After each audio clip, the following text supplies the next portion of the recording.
capté, le podcast de référence d'Akant.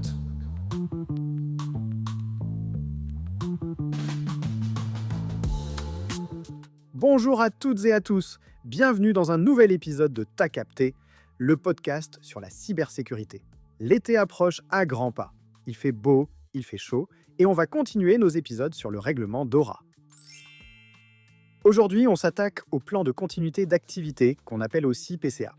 Et son rôle, c'est de répondre à cette question très simple. Si mon entreprise s'arrête brutalement, comment je fais pour continuer à fonctionner ou redémarrer rapidement et sans tout perdre?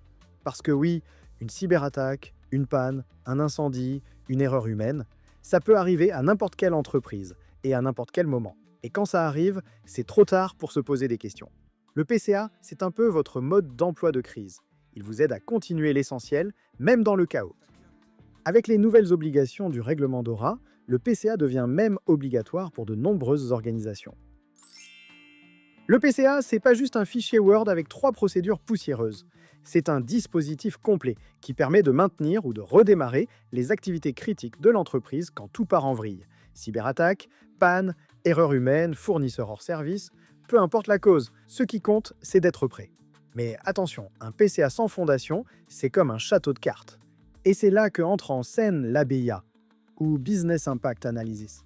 L'ABIA, c'est l'analyse d'impact qui vous permet de répondre à plusieurs questions clés.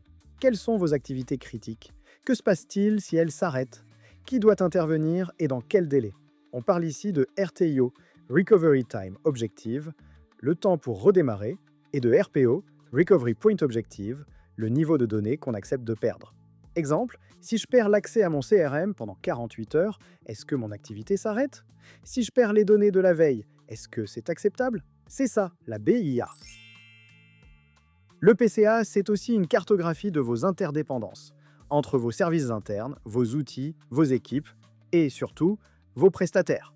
On y retrouve la liste des actifs critiques, vos bases de données, vos serveurs, vos canaux de com, vos outils de travail quotidien.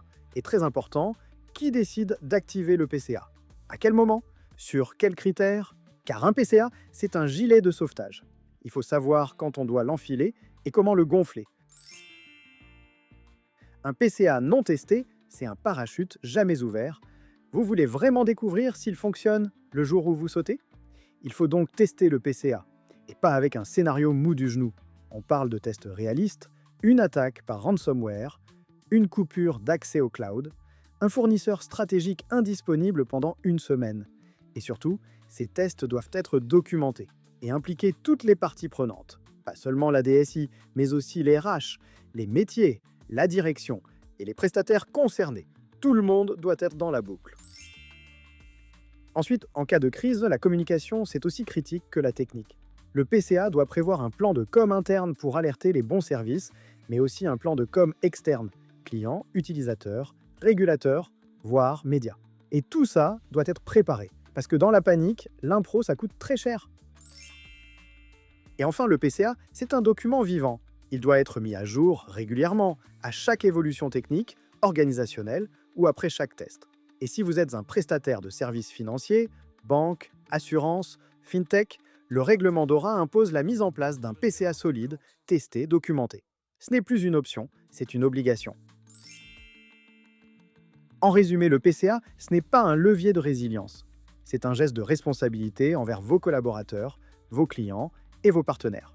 Alors si vous ne l'avez pas encore fait, identifiez vos scénarios critiques, faites vos tests et surtout, documentez, mettez à jour, formez vos équipes.